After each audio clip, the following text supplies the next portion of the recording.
start, let's see. Gotta start with roll call. Go ahead. Lori Abernathy. Here. Kim President. Here. Ben Metzger. Here. Donna Kramer. Here. Carolyn Langenwalter. Here. And Rob Keller. Here. Sue Wilson is absent, but planning to attend later if we go past 6:20. Thank you, and we'll go ahead and get started with Mr. Sadov's good news. This is the alumni edition of Good News, just a few things there. Other things that didn't make it in here, I'll just mention before I get into those things specifically.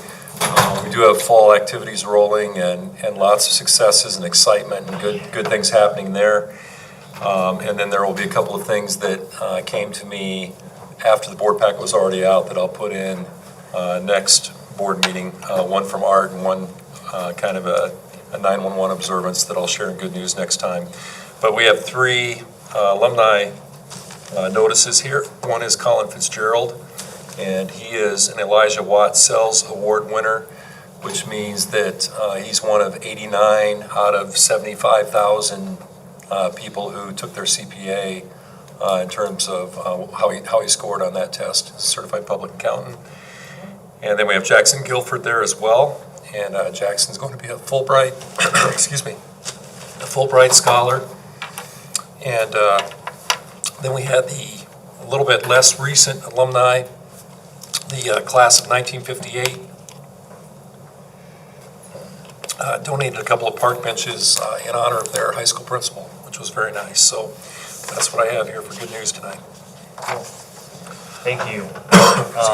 Any reports from any board members? Okay. Any petition? Christine Hunter. Hi. You can go Kristen, right up would you here mind to stepping the... up here and No. they can hear you. Can you speak into the mic? Okay. There's a clock up there just so to help you keep track of time. All right. I'm coming to you as a former teacher, a former mother of somebody in special ed with special needs, and an associate at the high school.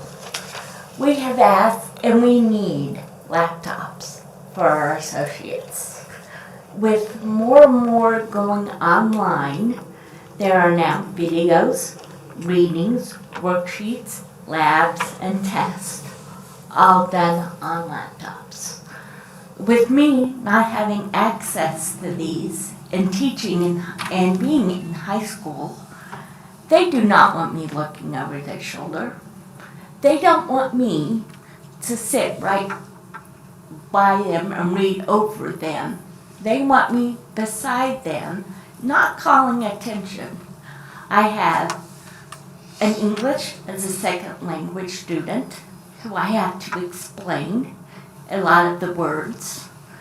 I have myself, when I did teach, and my aide, and doing my aides, when we read, I would have them highlight the answers. With me not having a laptop, not having access to what they're doing, I can't quickly find what they're doing. Today, I asked the teacher to help me show them how to highlight on their computer. He didn't know how. If I had the technology, I would have figured it out or found out how to do this. It's been told to me that they need to be on their own, doing more stuff on their own. How can they do more stuff on their own when I can't teach them? I can't show them. I do it through modeling. I can't model if I don't have the tools. We also have, I have taken, my phone is at home on the charger because I have to access the stuff on my phone. I have to take pictures of the teachers' laptops so I can look at it and read it and explain to them what's going on. They're slow anyway reading. It takes extra time when I have to go back, find it myself on their computer, and then have them do it. Most of the time I get, don't worry about it. Now, if I had excess, I could have those ahead of time prepared. There's no preparing for me. What we do, if an aide came and said they were absent over half the time in the classroom, well, I'm not absent, I'm there. But I'm absent as far as the ability to do my work at this time. I looked up. There are several laws that say fair and appropriate education. If you want to look it up, it's Public Law 94-142. Appropriate and fair. It's not appropriate or fair for any of them. I'm speaking as a mother, as a teacher. If my child was in that room and I found out her associate didn't have the tools and the ability to do the work, I would be irate. As a teacher, I'm irate that the people that are there to help me, so I don't have to do all the work. They're helping me help that child. They can't do it. We're getting so where we have to do online and let you know, what is it, every day for each student I have to type up online so the school gets money or they get money through Medicare. I can't do it. I don't have access. They don't want me to go over a number in the day. If I stay after school, which is the only time I have to do it, unless you want me to take time away from the kids, it's after school. I myself have cerebral palsy. It takes me up to 10 to 15 minutes per kid. Add that up if I have 7 kids. How long every day it would take me. So that's going to either have to come out of their learning time or extra pay for me every day. And that's if the child doesn't have trouble. If I have a lot of trouble that day, it could take me up to half an hour, 45 minutes to write for my kid. I can't help it. It's not because I'm trying to be belligerent. It's not because I'm trying to be slow. I physically cannot do it. And it kills me. I love this job. I love helping kids. I couldn't have made it if people didn't have the tools to help me. And that helped me work on my own. I've been in this business long enough to know it's for the students. I agree, it's for the students. The laptops aren't for me. I could care less. They're to help the students. And frankly, I can't do the job I was supposed to. I'm not there half of the time. I'm physically in the room. I'm listening. I'm taking notes. I'm helping kids the best that I can. But without the technology that's so important today, I can't teach them if I don't have it. I can't teach them to be independent on the computer or to look up stuff themselves. There's a lot of times they've got a worksheet. We need to look up answers. For the disability guys, the answers, the questions are gone as soon as they're out of that page. If I have one, they can have their page up. They can have the notes looking back and forth on mine, so they wouldn't have to go back and forth. So we're losing them in that way too. The highlighting to look up stuff themselves and learn how to do that for future use that I used to do is lost. Thank you, Ms. Sandra. Appreciate it. Thank you. Anyone else, Jonah? Yeah, Steve, yours.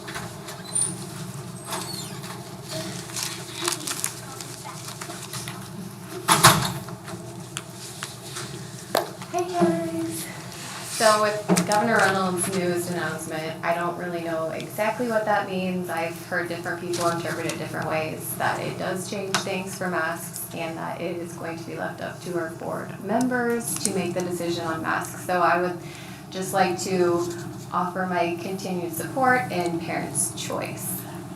Do you want to let them know how you feel about wearing masks or how you felt last year? Last year, when I put on a mask, it was uncomfortable. It was really hot, and I didn't like it. We did end up getting them Something. exemptions, but what do you want to say? You can barely breathe in mask. Do you want to say it louder?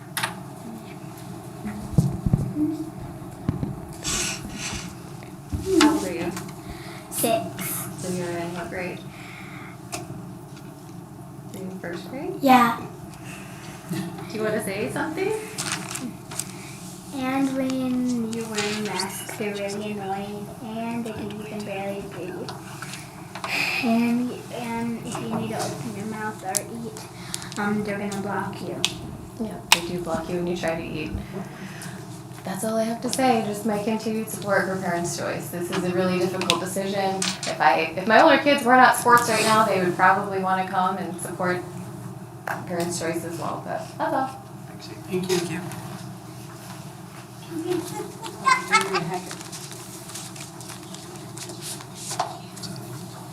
Jonah, what was the name?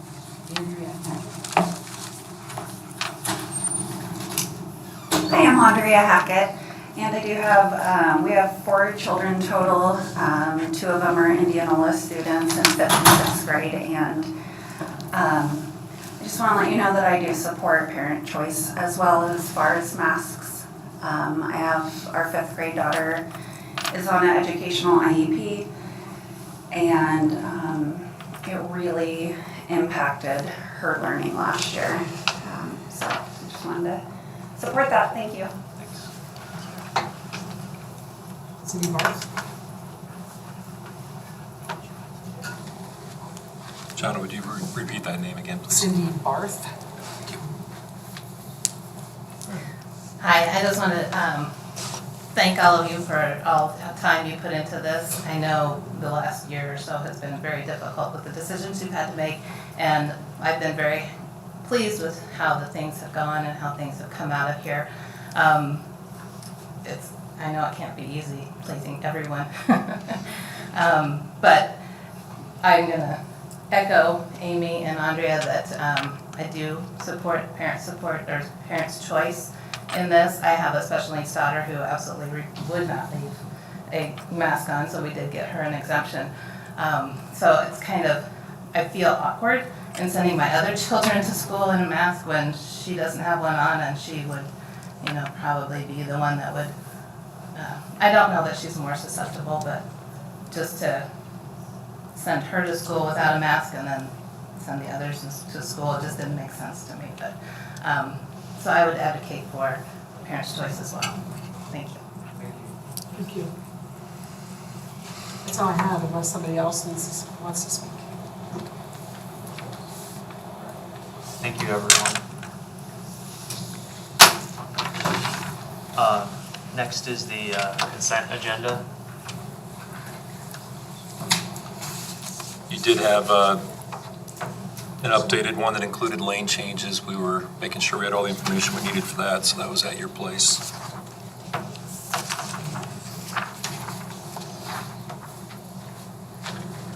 If there's no questions, I'll move approval of the consent agenda. Motion made by Ken to approve, I'll second. seconded by Carolyn. Any further discussion by the board? Hearing none, all those in favor say aye. Aye. Any opposed? Motion carries 6-0. Next is a presentation from Irving Elementary. Mr. Morris. I'm going to be presenting on the MTSS process for our social, emotional, mental, behavior health. There are a lot of acronyms, so if you do have questions as I go through this, just interrupt me and ask. And there's a PowerPoint presentation that Ray's going to help me run, so I appreciate that. But right now, each month at Irving, we have a focus or like a theme to promote students' well-being. And the focus for August has been our emotional and physical safety of our students. So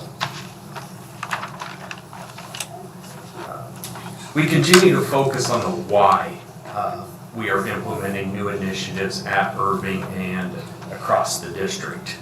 This need was determined by examining our procedures for implementing the MTSS multi-tiered system of supports in reading, math, and behavior.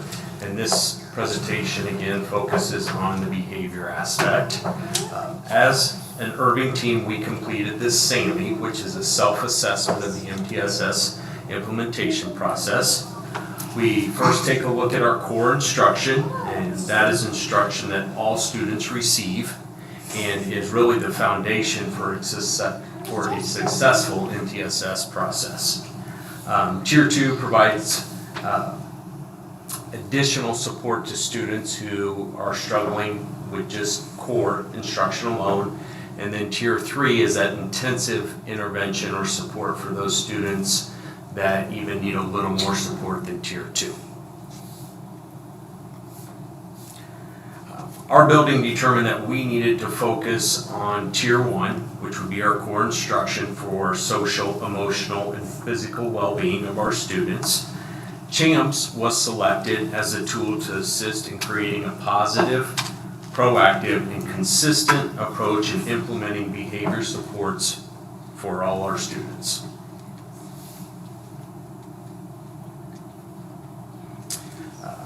As a staff, we developed and instructed school-wide expectations in all common areas.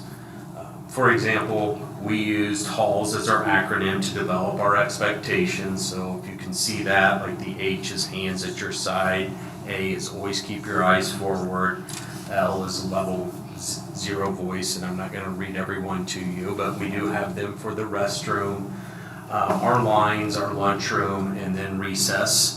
And it's just a common expectation that all teachers know, all students know, so they're not receiving different expectations from one recess teacher to the next. And that consistent approach helps students know exactly what's expected of them each and every time. And then we're also striving to not only correct students, but point out the positive that they are doing, and that's something that CHAMPS really focuses on. And I think myself, how many times I've corrected a kid running down the hallway, but how few times I've just praised them for walking. So that's an important aspect of CHAMPS.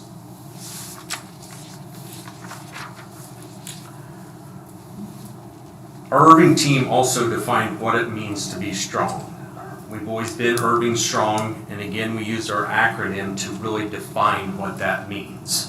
So as you can see there, safe, trustworthy, respect, responsible, on time and on task, neighborly, and growing. We want all students to know our guidelines for our school and to be able to recite our guidelines. So each month or 2 months, we will have a focus on one of these, and activities all month will be designed for one aspect of our guidelines. Again, August was focused on the safety guideline, so we had numerous activities designed around the safety to promote building-wide knowledge of safety. We had building-wide activities, and then also teachers had resources that if they had time, they could also do individually in their classrooms. And just a few of those things that we did. Each morning, we would have a safety tip for students during our announcements.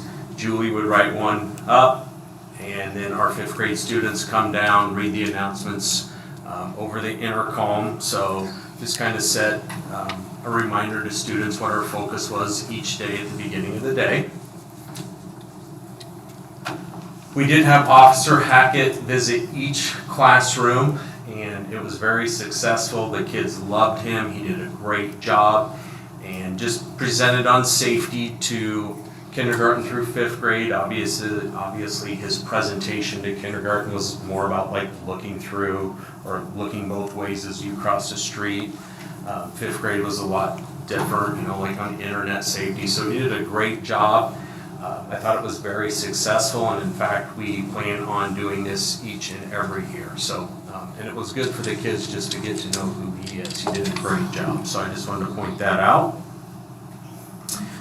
Each week in August, we also did a safety drill, bus, firestorm, and intruder. That also gave the teacher an opportunity to go back to their classroom and discuss, you know, fire safety with their kids, or what you do when there's a tornado even at your house. So those drills we do 4 times a year, so we will continue to do those, but we did have those during our safety month, tied right in. We have a couple display cases throughout our school, just as a reminder, a visual reminder for our students of the focus. There are books in there that teachers can take out, read to, the whole class or students can check out. I can't take responsibility for creating these. It's beyond my ability, but the Irving staff did a great job of that. So, at the end of each month, we selected one student, and any teacher could nominate, but we selected one student from each classroom to be our student safety of the month.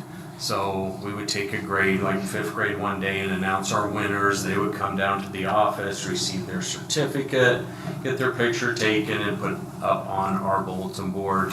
Kids loved it, we're very excited, so we will continue to do that each month with our guidelines for success.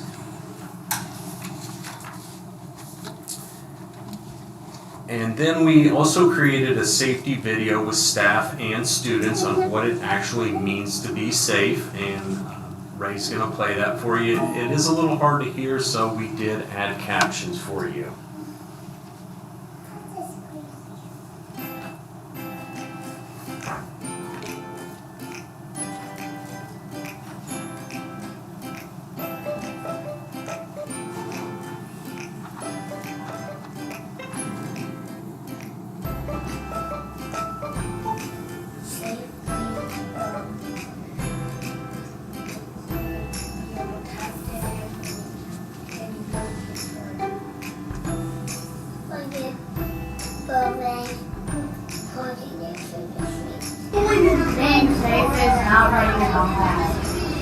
Hi, my name is Abby. Being safe is no running in the hallway, no jumping off of things, and listen to your teacher.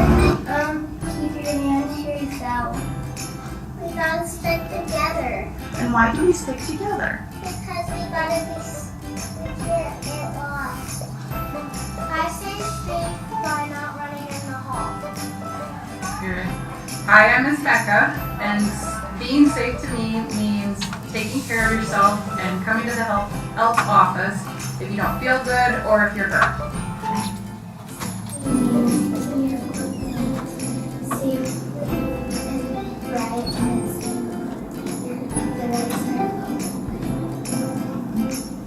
Hi, I'm Mr. Morris, and safety to me means always following the directions or expectations of a trusted adult. Go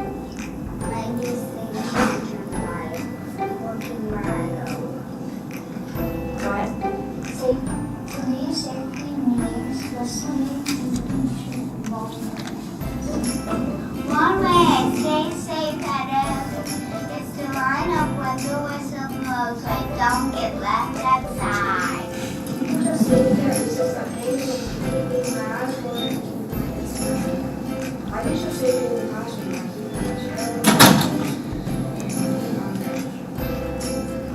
Safety at school is down in the lunchroom. Don't be running downstairs because you can trip and fall. And be looking forward all the time in the hallway.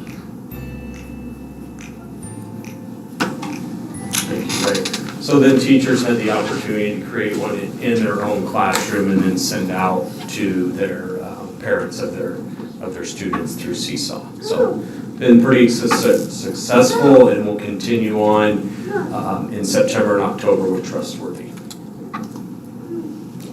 Any questions for me? Will do the other elementaries, are they kind of doing something similar? Or?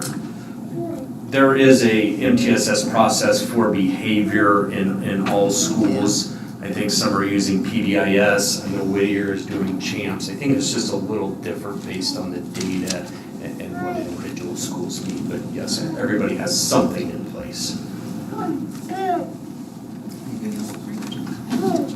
Thank you. Thank you guys. Appreciate it. Yep.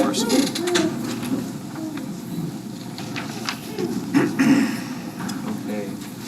Moving on in your board packet. The board curriculum committee meeting report is next.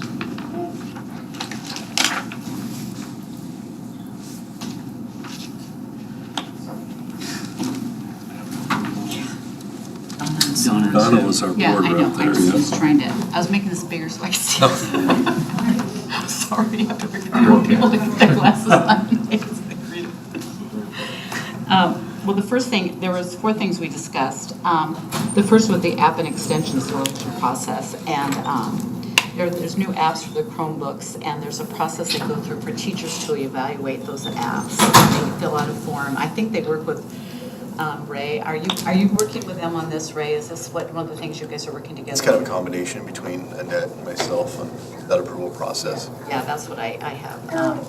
And then there's an automated ticket system to see if they can look and see if it's aligned, their app is aligned with the curriculum that's being used in the classroom. So anyway, and then the next one was a digital learning plan and outline program, and those are really the 3 new digital learning components for this year.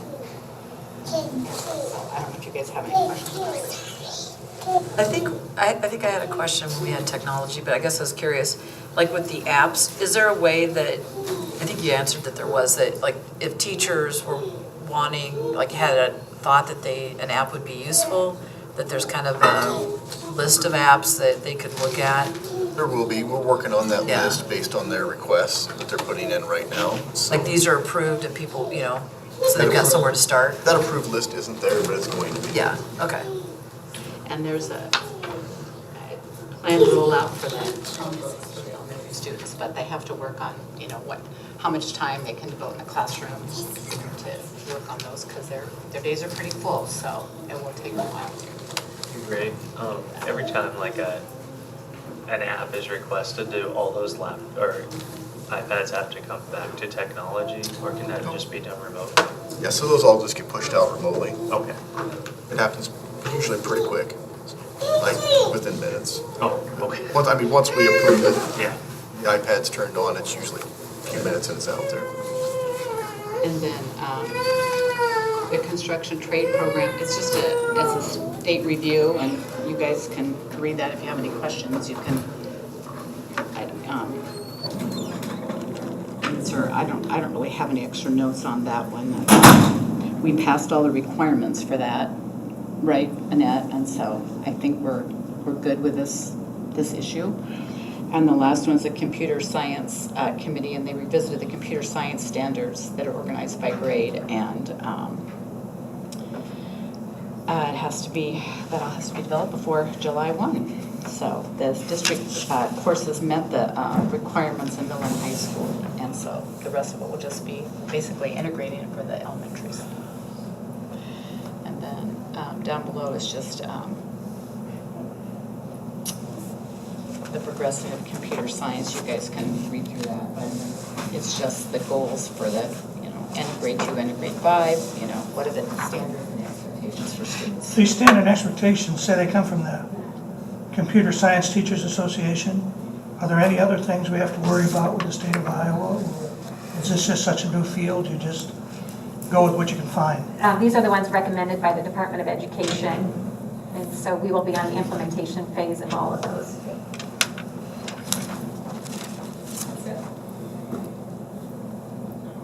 Any questions from any board members on the curriculum committee? Next is the technology committee, which met in August. That was myself and Carolyn and Lori. You were on the phone, right? Thank you. Yeah. Take it, Carolyn? Sure. I feel like it's been a while. It hasn't been. We talked about the privacy and the security. I don't know, that's just kind of an ongoing, I don't know if there's specific questions on that. And just like, we just kind of overlap the apps that line up with curriculum and making sure that they're an app that we want to have downloaded. So that's kind of in line with what Donna was just talking about. There was a request or an inquiry, just wondering how much it would cost to enhance the cellular coverage at Laura Ingalls Wilder Elementary. And we do have, landlines out there, so this is more of a it would be personally beneficial to the staff. And unfortunately, the price was pretty high, so we kind of just tabled that. So just so you know, it's not something that's just quick and easy and cheap to do. It was $36,000 to $59,000, and we just weren't sure that that was where we should be spending our money for something like that. So I think unless someone wants to push it, we're just tabling that. I don't think that's really. Yeah, I read that, but I had some thoughts. The cell phone's a little different than when it started. It's kind of something everybody has. And I've just noticed people when they work, when they have their breaks or something, they're checking with their family or doing something. Are we in a situation where we don't have the cell phone coverage out there? So the teachers and the staff that work at that school don't have the same advantages in our other facilities? Possibly, because that's kind of the reason we were asking, but then we also start going down the rabbit hole of 5G. I mean, could it be something when 5G comes out that we've spent money that isn't needed? I mean, not being an expert on all of that. We had a price in the last school board meeting. Didn't we have a? Yeah, that's what it's in It here. was the 35,000. Yeah. Yeah. We had 2 quotes, yeah. And my other point is, that I thought of, is there's a lot of times that building is used by other people.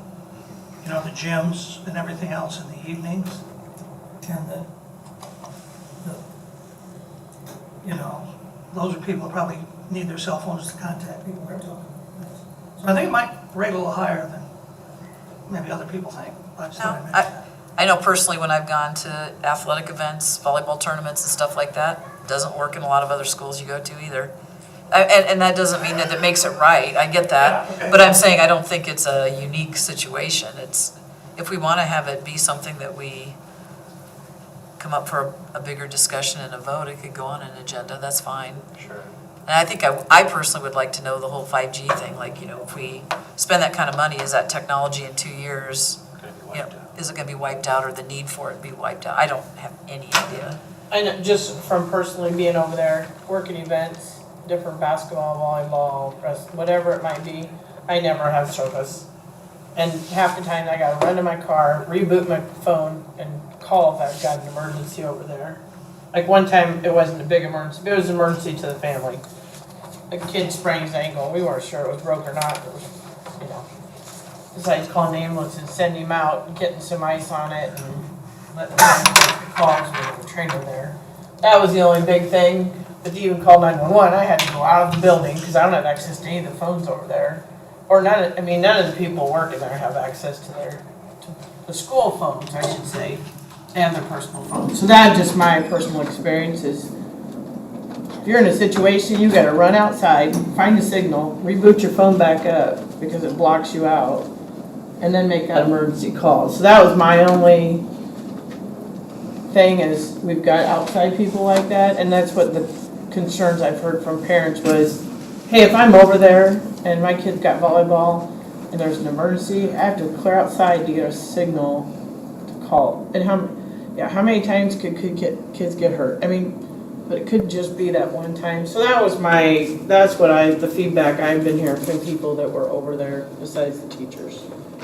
So none of the phones are available, none of the school phones are available, there's not one? Not during activities. There could be one added. I mean, you could have, if the school would allow it.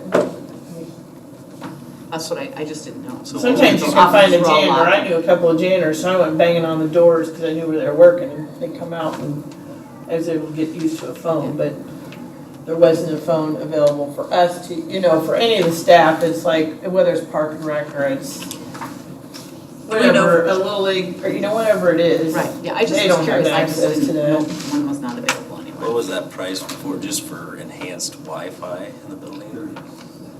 But was that what it was for, enhanced Wi-Fi? That was for No. enhanced cell phone. Cell phone. Who's the provider? So it actually doesn't matter who the cellular provider is. Okay. So these are two different quotes from two different vendors. All of those are what they call carrier agnostic, so it really doesn't matter if you're Verizon, US Cellular, whoever.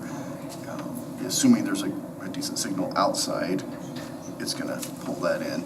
And one of those vendors, we walked around nearly all of the building, and it didn't matter who your carrier was, it was just terrible reception. I mean, it just was. Now, outside, it got a little bit better. So what we would do is, in both these cases, there would be some sort of an outside tower to pull those signals in. Is this a one-time or is this every year? No, these are one-time things, but to Carolyn's point, you know, what I don't know is how, and it's kind of, there's no crystal ball, Right. but how long will this technology be good for? You know, it's 5G now, but a couple more years, I don't know. And that's part of the question we probably need to get answered. Part of what I would think too, if we think we want to bring this up for a vote or pursue it, is like, have we really tested out other places? Like, is Irving okay if you're in the gym but not in this hallway? And I don't know enough about it, but like if we're concerned about safety or trying to make it equitable to everyone, or be, you know, if something happens where you want to use a cell phone, I feel like we probably should test every place, because it could be there's hot spots and weak spots, and it's like, how far do we go down this? I don't know. I mean, it seems like if we're concerned for safety, it should be everything. I know Wilder and Emerson, the middle school, high school are the ones that have events after school, but usually have like a volleyball tournament, or a basketball tournament, or. I think we should, maybe it's a facility thing. It would be, just so you know, I mean, it would be considerably cheaper to add a phone outside of a gym. If that's our primary concern, we could. And that'd probably go through. It's really the only public area that's used by outside. We could definitely do that. Obviously, this is an option as well, but just let you know. To have some kind of a way that I'm that thinking just doesn't become a. Probably Bernie or Lee would be the ones, you know, that schedule those events. Have you heard anything from staff over there, like they're? At Loring with Wilder, just that the cell phone coverage is terrible over there. I haven't heard it from a perspective of, you know, events going on after school and safety that way. But, yeah, I mean, it is terrible coverage over there. That's just because of the roofing system? I think it's a combination of things. I mean, that building is built like a fortress. I mean, just to say Southeast, that. like I said, Southeast, It's block when I remember wall Southeast interior. Polk is new, it's horrible. Yeah. You have to walk outside at Southeast Polk's new high school, or newer high school. Would that be facilities? Is that what we should do, just to kind of, that's something we want to provide at every school? Have them talk about it, and then we've got kind of an idea of how much IT it or costs? facilities, I mean, just like we were talking earlier about how IT and curriculum overlap, IT and facilities overlap all the time. I think either. It would be vendors that I've been working with, so it's probably not so much a facilities thing. A good practice, Carol, might be the IBB's got a basketball tournament coming up in November, and if they get the teams, they will use that facility.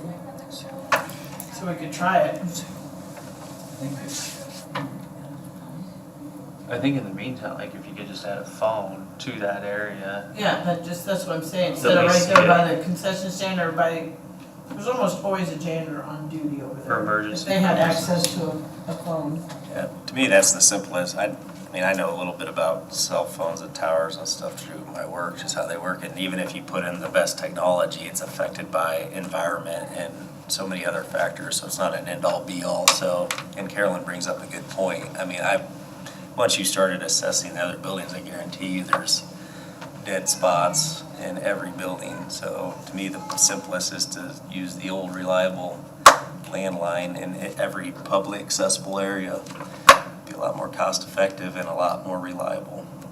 I wouldn't think you'd have to put more than one, because there's a site director at every school they use, they have a site director that's in charge, so just as long as that site director would have access to it. Check to make sure there's a phone available where there's activities. Okay. It's usually just the gym. Yeah. So the gym and the concession stand, or not concession stand, but the lunchroom is what they use. Okay. Well, Ray, I'm gonna let you do the next one with the outage and the backup stuff. You want to explain that one? No, well, I can read it, but that doesn't do much good. I'll try to make. I'll talk about the squinty or the rodent. I'll try to make the long story short, but just prior, the week prior to school starting, we did have a big outage. It affected all buildings. It was a combination of a couple different things. One, that we were in the middle of a big upgrade between systems, and the other was that a rodent or squinty or something chewed some fiber in town, and that cut off our remote site. And so what should happen when our connectivity breaks, that system is designed to be redundant, and it's called high availability and failover. And one site breaks, the other should pick up within seconds, and you hardly notice a hiccup. Unfortunately, it was kind of the perfect storm, but it does bring to point that we really should look at redoing our infrastructure and looking at how it's made up right now, where there is just that point of failure between our main site and our failover site. There are ways to look at that and make it more multi-pathways to that other site. So anyway, that's something I've talked a little bit with IMU about in the past, and we're going to have some more serious conversations about it now. And see So where it when you goes. talked about multiple pathways, you're talking between the district and IMU, not between the buildings? Not between the buildings. So we lease what's called dark fiber between buildings. So we're literally just leasing fiber that they're not using, they're on their own.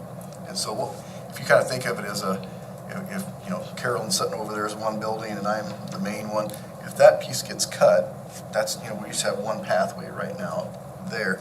The other way would be that you kind of go around in a circle and link to each building, so that if this pathway gets cut, it still has that route to go. That can make some sense, so we can make it over there. And actually, it would be good for all of our buildings, because right now, if that failover site goes down, we would be in trouble in our other buildings, to put it mildly. So it's kind of like adding redundancy, or like, It is. Yeah. Interesting. That term dark fiber just scares me. Not dark fiber like a hacking dark web. It's not that kind of thing. But yes, so we're looking into that. It's something I've wanted to do for a long time, and hopefully the cost isn't prohibitive, but we'll find out. So there's an update on, I don't remember what FOTS stands for, but where they kind of rent out the room, and there's that location that they're working through the final draft of the contract. Is that? We do finally have the final draft, and that has been sent off to our attorneys to review. And so hopefully we'll hear back soon and get an approval from you guys at the next board meeting, so the IC and FOT room can be moved. Let's have you keep going if you got any updates beyond this with the Chromebooks. The only updates I have beyond what's here with the Chromebooks is they are not here yet. There's been a little bit of a hiccup. It's kind of a minor hiccup, but we're sending Dell some labels, and they haven't gotten them yet. And so we're not sure why they haven't gotten them. And so if they don't get them early this week, we're going to turn around and re-snail mail them to them. So, but we're kind of expected to have the devices by now, because again, they are allocated. They're ready, other than they need to slap some labels on them and enroll them in our system. So we're just kind of, they're waiting to receive them, and the labels, and we're waiting to receive the Chromebooks. That's it. Thanks, Carolyn. Next is a facilities project update.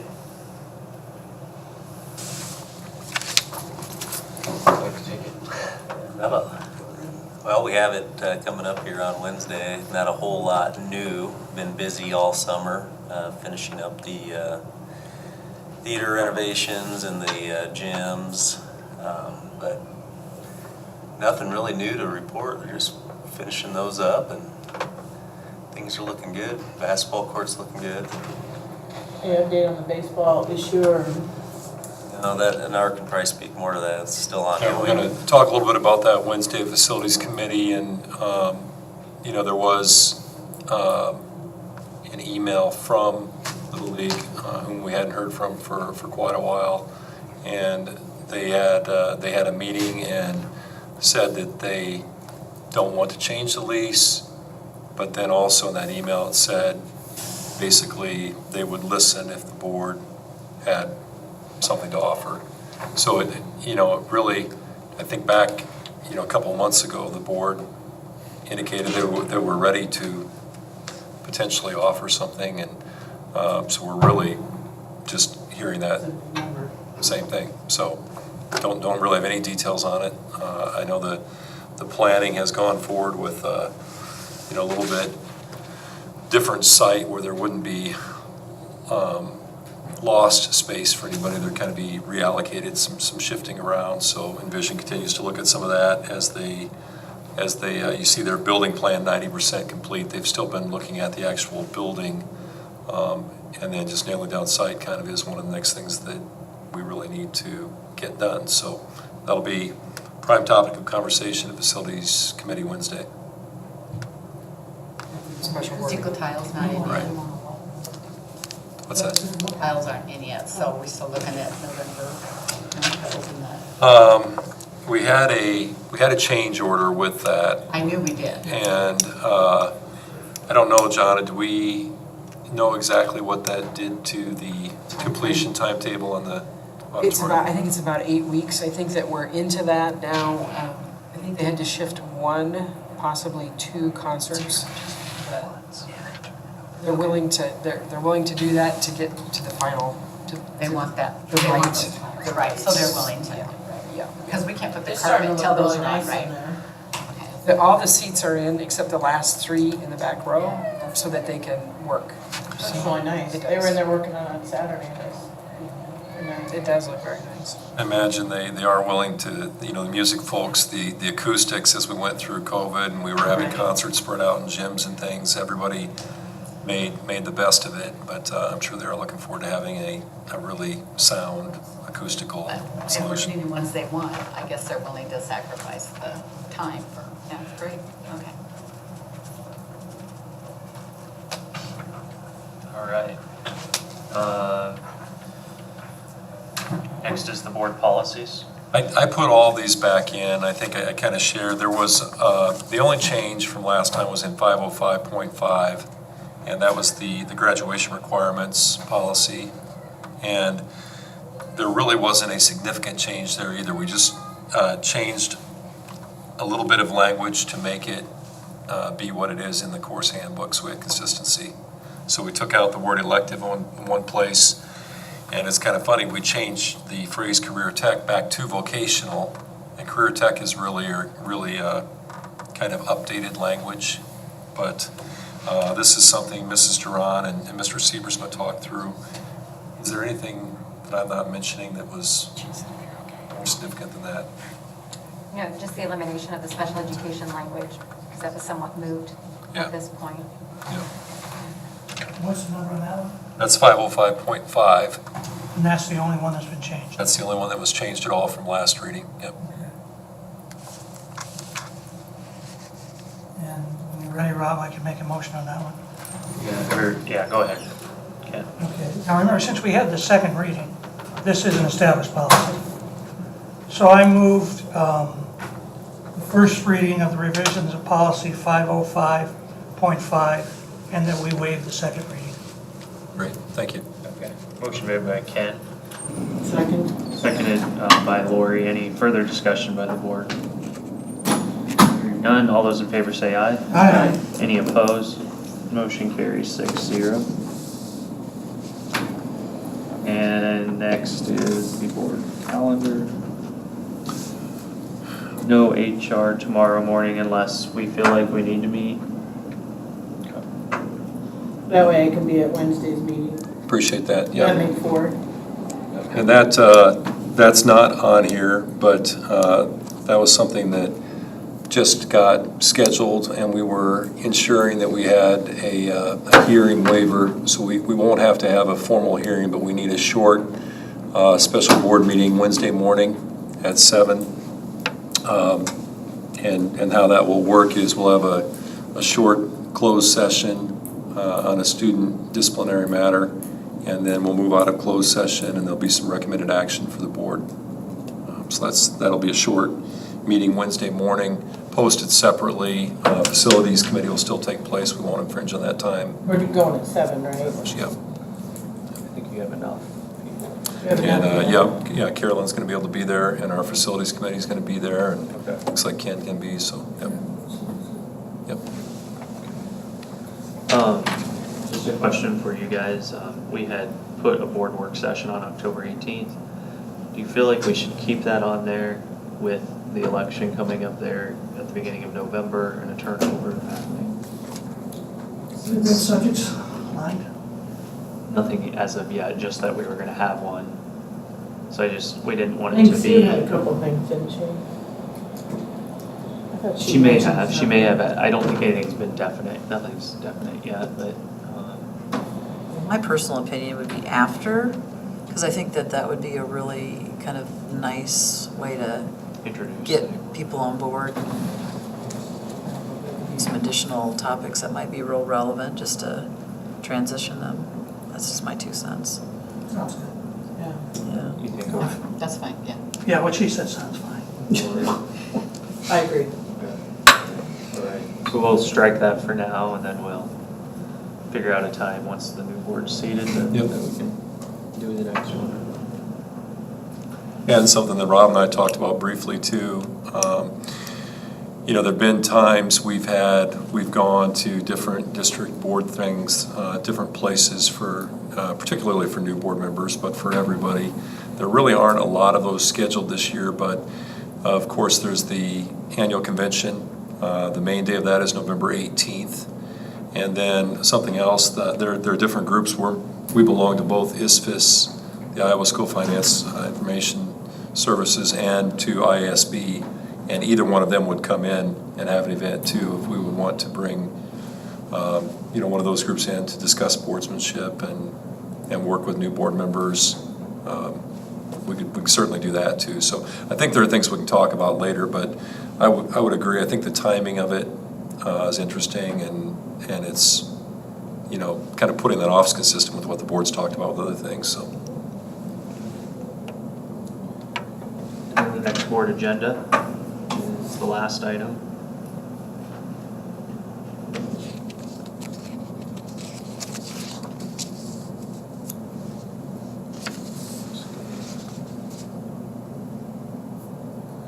So. It's also, I'm sorry. Where's financials? Nothing this. Do we have monthly financials second meeting in September? Well, because we just finished, we're finishing up, so we'll have a chunk of them. Okay. Yeah, the CAR, the certified annual reports due the 15th. Oh, so you're a little busy. So that is a very important It's been item. exciting, hasn't it? Yeah. I get that, okay. That'll be next month or next board meeting. Next board meeting, yeah. Cool. Are we on Art? Yes. Just one comment. Art, you posted on Facebook about 9/11, which was excellent. If I have something like that, the person doesn't put their name, Oh, because you were talking about personal reflection. yeah, I good kind of point. guessed it was you, but it could have been somebody else. So. Yeah, I guess whenever I post, and I am the keeper of district Facebook, so anybody who loves or hates anything that goes up there, it's me. But I guess usually when I post something, it clicks up there. When I see it, it clicks up, says posted by Art Sadoff, and maybe that doesn't show publicly. I didn't even think about that. Does that, okay, good point. Yeah. I'll move to adjourn. Wait, I got one. Oh, I have just a quick other two when everyone's done. No, I'm just saying, I am literally like when they were talking about with the recent, so you on top of what's going on with the state? Yeah, Is that what we're gonna there talk was, about? this was 4 PM or I know. 4:10. Okay, I missed it. So that, and that was my other, I was just gonna mention, you know, 2 days ago, there was a state judge that denied an injunction which would have overturned the prohibition on mask mandates in school. And then just this afternoon, around 4 o'clock, there was a federal judge that temporarily blocked the legislation that prohibits mask mandates. I know Governor Reynolds has said there'll be an appeal. The language of the news blurb I saw said temporarily blocks, you know, so I think I wouldn't recommend the board have a special meeting tomorrow or later this week or make a decision that could then change. I think, you know, part of this, and we felt this a little bit last year, I know you all did as board members, we had changing guidance and changing quarantine rules and contact tracing, and we did make several adjustments throughout the year, and I think the adjustments are really tough too.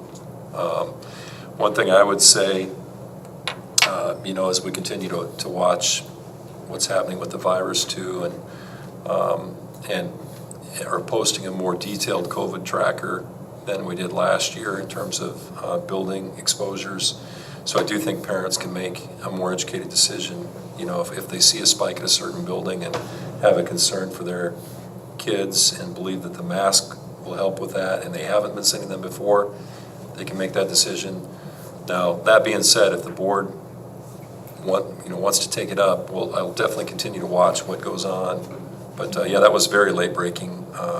Yeah, that's why I was just wondering, because I was working, obviously. I personally want a week or two to see what ISCAB says of the procedure. You know, is this the type of thing where an appeal takes 2 years, or does it automatically happen quickly in some situations? So I think some guidance on procedure I'd like to know first. I'm not in a hurry to jump in. Well, I think the parents can make their own decisions now if they want to wear the mask or not. I mean, I've been to the schools and I see maybe a few on there, so it's they can wear it if they want, and Yeah, that's the way it's been, yeah. yeah, so.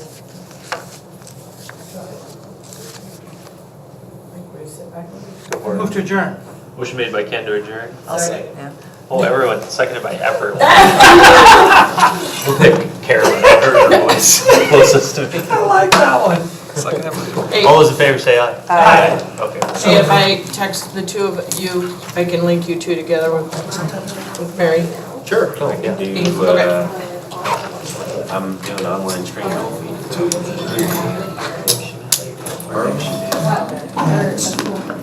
Seven? Yeah, because I'm somewhere else at 9. Yeah, that works for me. That's quick. Okay, I need to know. Yeah. I'm not totally sure what it is. I did get an email from Tom to those two superintendents. And some guy who, this might have been like back in the 90s, or something, so I'm not gonna name, but it's just,